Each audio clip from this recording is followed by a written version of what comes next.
बुलावा आ गया है अब फौजी अदालतों से फैसला होगा बानी का कि आया वो 9 मई के वाक़यात में उसके मास्टरमाइंड थे या नहीं थे। शरपसंद से मुराद है मीडियाई सोशल मीडियाई शरपसंद जो बाहर बैठे हैं और वहाँ पर बैठकर अदारों के ख़िलाफ़ हर्ज़ासराई करते हैं और यहाँ पर बैठे मासूम लोगों के अज़हान में गलत सलत बातें डालते हैं। अब आप समझें कि फ़ौजी अदालतों का काम कैसे चलता है। ये उन ट्रोल्स को पता है कि फ़ौजी अदालतों में इंसाफ की रफ्तार ज़्यादा है, तेज़ है, लेकिन एक्यूरेट होती है। 11 लोगों की एक मीटिंग की शुनीद है मेरे सोर्सेज के मुताबिक, जो इमरान खान की क़यादत में ज़मान पार्क में हुई थी, जिसमें ये तय किया गया था कि अगर बानी को गिरफ़्तार किया जाता है तो उसके साथ ही क्या रद्द-ए-अमल दिया जाएगा और किसके ख़िलाफ़ दिया जाएगा, कैसे दिया जाएगा। बुलावा आने वाला है क्योंकि 190 मिलियन पाउंड का फ़ैसला नहीं हुआ, उसका फ़ैसला सुनाया नहीं गया है जिसमें फ़र्द जुर्म आयद की जानी थी।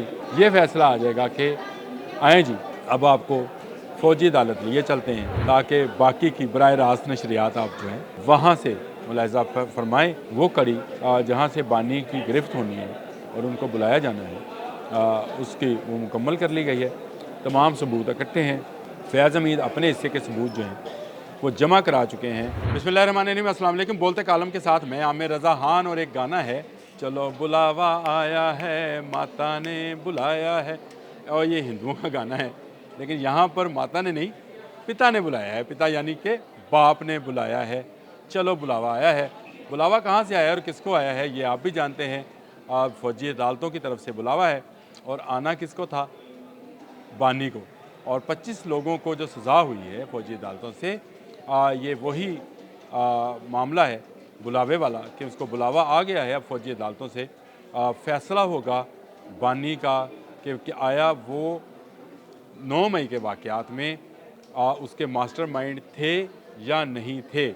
बहुत सारे लोग इसमें बहुत सारे खदशात का इजहार कर रहे हैं, ख़ासकर बाहर बैठे शरपसंद से मुराद है मीडियाई सोशल मीडियाई शरपसंद जो बाहर बैठे हैं और वहाँ पर बैठकर अदारों के ख़िलाफ़ हर्ज़ासराई करते हैं और यहाँ पर बैठे मासूम लोगों के अज़हान में गलत सलत बातें डालते हैं। अब आप समझें कि फ़ौजी अदालतों का काम कैसे चलता है। ये उन ट्रोल्स को पता है कि फ़ौजी अदालतों में इंसाफ की रफ्तार ज़्यादा है, तेज़ है, लेकिन एक्यूरेट होती है। और उसकी वजह यह है कि वहाँ जब तक एक मुल्ज़म अपने जुर्म का खुद इकरार ना कर ले, उस वक़्त तक उसको सज़ा नहीं दी जा सकती है। तमाम सबूत उसके सामने रखे जाते हैं, मैंने पहले भी आपको बताया था। और इस मामले में भी तमाम 25 के 25 अफराद के सामने उनके सबूत, उनकी तस्वीरें, उनके बयानात, उनका सोशल मीडिया नेटवर्क और उनके जो बयानात हैं वो उनके सामने रखे गए, जिसके बाद उन्होंने इकरार कर लिया। यहाँ तक तो बात आपको मैं पहले भी बता चुका हूँ, लेकिन एक और बात जिसका इकरार उन्होंने सज़ा के बाद किया, जब उनसे ये पूछा गया कि इसका मास्टरमाइंड कौन था, तो किसी ने कहा बानी, और बानी ने उनको डायरेक्ट हदायत की थी। किसी ने कहा कि एक मीटिंग हुई थी। अब आपको मज़े की एक बात बता दूं कि 11 लोगों की एक मीटिंग की शुनीद है मेरे सोर्सेज के मुताबिक, जो इमरान खान की क़यादत में ज़मान पार्क में हुई थी, जिसमें ये तय किया गया था कि अगर बानी को गिरफ़्तार किया जाता है तो उसके साथ ही क्या रद्द-ए-अमल दिया जाएगा और किसके ख़िलाफ़ दिया जाएगा, कैसे दिया जाएगा। इसकी वीडियो मौजूद है, इसकी ऑडियो मौजूद है और जनरल फैज़ के फ़ोन रिकॉर्ड्स मौजूद हैं।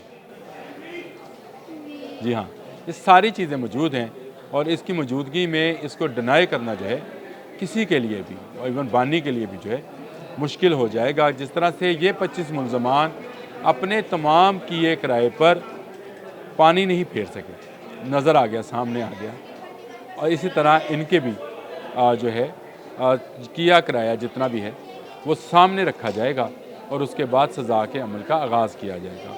अब कुछ लोग कह रहे हैं कि अदालतों में ये दोबारा केस जाएगा, तो शायद ये वो वाली अदालतें नहीं होंगी। अगर आज आपने अगर 190 मिलियन वाली पाउंड वाली जो है वो समाअत सुनी हो, तो फ़ैसला नहीं सुनाया गया कि जज साहब के पास टाइम नहीं था, फिर सर्दियों की छुट्टियाँ हो जानी हैं और उसके बाद जो है तारीख़ बताई जाएगी कि किस वक्त पर फ़ैसला किया जाएगा। आप खुद अंदाज़ा करें हमारी अदालतों में जिस तरह से निज़ाम चलता है, कभी गर्मियों की छुट्टियाँ, कभी सर्दियों की छुट्टियाँ, कभी मुंशी नहीं है, कभी वकील एक तरफ का नहीं है, कभी दूसरी तरफ का नहीं है, कभी जज साहब की तबीयत ठीक नहीं है, कभी मुलज़म पेश नहीं हो रहा, उसकी तबीयत ठीक नहीं है इसलिए फ़र्द जुर्म आयद नहीं होती।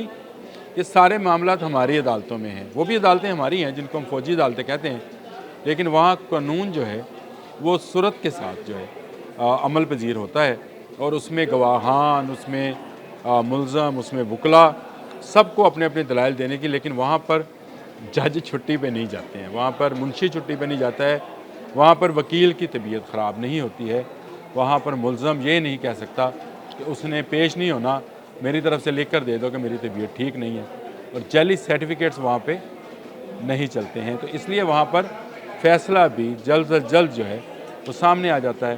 तो ये एक कॉल है जो अगले 24 घंटों में मैं आपको एक धमाका खेज़ ख़बर दे रहा हूँ।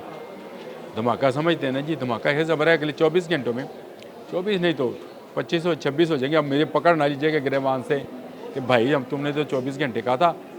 बुलावा आने वाला है क्योंकि 190 मिलियन पाउंड का फ़ैसला नहीं हुआ, उसका फ़ैसला सुनाया नहीं गया है जिसमें फ़र्द जुर्म आयद की जानी थी कि आया ये रकम वो ख़ुद अपने पास रख सकते थे या सरकार की अमानत थी, सरकारी ख़जाने में जमा करा सकते थे, जो उन्होंने नहीं कराई थी।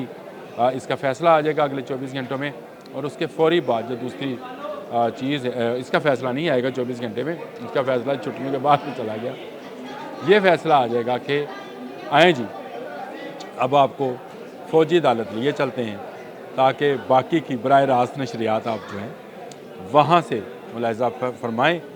ये बुलावा आने वाला है और उसके बाद ये गाना गुनगुनाते हुए गार्ड्स ले जाएंगे कि चलो बुलावा आया है, पिता ने बुलाया। बाप होता है जी, मेरा बयान नहीं है, ये बयान जिसका है ये आपको भी पता है, जिन्होंने कहा था कि फ़ौजी जो है सरबराह वो बाप होता है पूरी कौम का, तो बानी का भी तो बाप ही हुआ ना जी। तो जब बाप की तरफ से बुलावा आएगा तो बानी ना चाहते हुए भी ज़रूर जाएगा और इसकी कड़ियाँ जहाँ जहाँ पर जिसके साथ भी मिलेंगी। कुछ लोगों का बयान है कि उन्हें यास्मीन राशिद ने उकसाया था, कुछ लोगों का बयान है कि उन्हें जो अब्दुल रशीद हैं उन्होंने किया था, मियाँ महमूदुर रशीद, सॉरी अब्दुल रशीद कह रहा हूँ, मियाँ महमूदुर रशीद है, उन्होंने कुछ का एजाज़ चौधरी कुछ का नाम है, किसी का असलम इकबाल नाम है, किसी का कुछ नाम है, जितने नाम हैं ये सारे के सारे, ये सिर्फ 25 लोग नहीं हैं, इनके अलावा भी लोग हैं। टोटल स्ट्रेंथ जो थी वो 104 की थी जिनके फ़ौजी अदालतों में केस चली। ये पहली किस्त थी 25 वाली, इन्होंने इनमें से कुछ लोगों ने बानी का नाम ले दिया है, यानी वो सबूत, वो कड़ी जहाँ से बानी की गिरफ्त होनी है और उनको बुलाया जाना है उसकी वो मुकम्मल कर ली गई है। तमाम सबूत इकट्ठे हैं। फैज़ हमीद अपने हिस्से के सबूत जो हैं वो जमा करा चुके हैं कि किस तरह से ये सारी प्लानिंग की गई थी और किस तरह से अपनी ही फ़ौज को मुतनाज़ा बनाने की साजिश थी, जो कि गद्दारी के ज़ुमरे में आती है। और गद्दार की क्या सज़ा होती है ये मुझे बताने की ज़रूरत नहीं है। आज के लिए इतना ही। अल्लाह हाफ़िज़।